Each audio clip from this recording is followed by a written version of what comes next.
It's the year 2074, and I've been living in this new world for as long as I can remember. I was born into it after all. It's not like anyone could tell me what it was like before the Great Purge, when the government decided that it was time to start over. They called it the New Dawn, a new beginning for humanity. But to me, it just feels like a never-ending nightmare. I'm standing in line at the Ministry of Truth, waiting to have my daily allotment of newspeak checked. The line stretches around the building, filled with people from all walks of life. We're all here for the same reason: to make sure we haven't said anything against the government, the party, or Big Brother. It's a constant fear that hangs over our heads, like a dark cloud in an otherwise perfectly blue sky.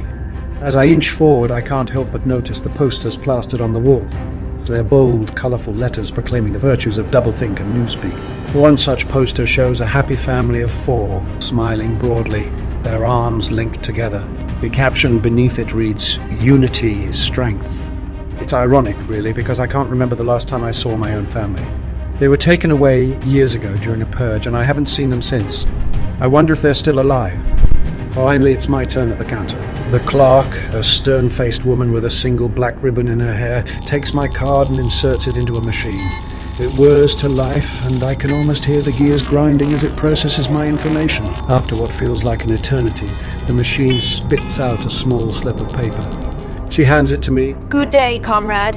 Your allotment of newspeak is renewed. Remember, the words you speak reflect on the party. Be vigilant. I take the slip of paper and stuff it into my pocket, already forgetting what it said. The line behind me moves forward, and I step aside, joining the sea of people once more. As I walk away from the ministry, I can't help but feel a sense of dread weighing down on me. The world outside is just as bleak as the one inside the ministry. The sky is perpetually grey. The buildings loom oppressively over us, and the omnipresent telescreens keep watch over our every move. I decide to head home, if you can even call it that. It's really just a tiny, cramped room in a tower block. There's barely enough space to sleep and store my meager possessions. The walls are covered in posters of Big Brother, his stern face seeming to follow me everywhere I go. The only piece of furniture I have is a small table where I eat my rationed meals and do my menial labor at night. My job, like most people my age, is to rewrite history.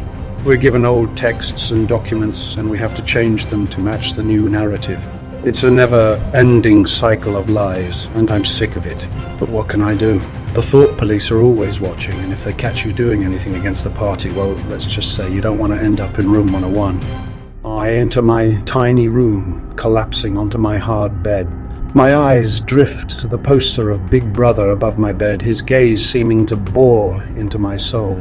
I close my eyes, trying to forget everything, to escape for just a moment, but it's useless. There's no escape from this nightmare. I reach into my pocket, feeling the slip of paper with my allotment of newspeak. I'm tempted to tear it up, to burn it, to do anything to rid myself of this constant reminder of my enslavement. But I know better. I know that the consequences would be dire. Instead, I stuff it back into my pocket, telling myself that I'll just have to find a way to live with it. Suddenly, a chill runs down my spine. I'm certain I heard something outside my window. I creep across the room, careful not to make a sound, and peer out through the dirty glass. To my horror, I see 2 figures darting across the courtyard below. They're holding hands, and their bodies are bent in such a way that they seem to be sharing a secret.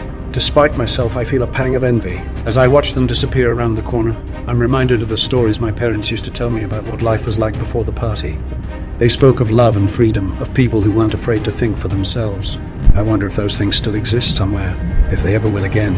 Sighing heavily, I turn away from the window and return to my table. The stack of papers before me grows taller by the day, and I know that I must finish my work if I want to avoid the attentions of the thought police. But every time I begin to write, every time I change the words on those pages, a piece of my soul dies a little bit more. As I work, I can't help but wonder if there's anything I can do to fight back against the party. I've heard whispers of an underground resistance, but I've never been able to confirm their existence. And even if they do exist, what good would I be? I'm just a lowly historian, not some brave rebel fighter. Still, the thought of taking action, of doing something to make a difference, fills me with a strange mix of hope and fear. I wonder if my parents would be proud of me if they knew what I was thinking. I wonder if I'd be willing to risk everything just to see a glimpse of the world they once knew. Suddenly, I hear a knock on my door. It's strange, since I never have any visitors. I steel myself, taking a deep breath before I answer the unexpected knock on my door. As I open it, I'm confronted by a figure cloaked in shadow. Even her face is obscured, save for a pair of piercing green eyes. The figure hands me a folded piece of paper with a meeting place and time scribbled on it. She disappears into the night before I have a chance to ask any questions. The meeting place is in an abandoned subway station, well outside of my usual haunts. As I approach, my nerves are on edge. I don't know who I'll find there or what they expect of me. The station is dimly lit, the tracks covered in a thin layer of dust. A figure emerges from the shadows, her features hidden by a scarf. She motions for me to follow her deeper into the station. As we walk, I can't help but feel a strange mix of emotions.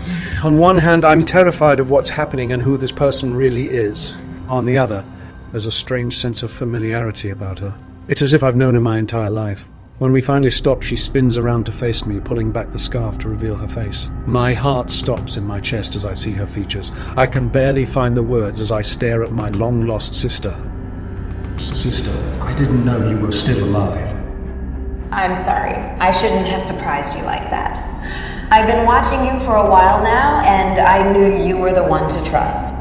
She gestures for me to follow her deeper into the subway station. As we walk, I can't help but marvel at the fact that Jane is alive. She was just a baby when she was taken away by the Thought Police, and I had always assumed she was dead. She tells me that she was raised in an underground network of resistance fighters who taught her the truth about our world and about our parents' past. They were rebels, Winston. They fought against Big Brother, and they died for it. We have to keep fighting in their memory. Her words sent a shiver down my spine. I've always known there was something wrong with the world I lived in, but hearing it from my sister gives me a newfound sense of purpose. She tells me that there are others like us, people who refuse to be brainwashed by the party. We're going to tear down Big Brother, Winston. We're going to make our parents' dream a reality.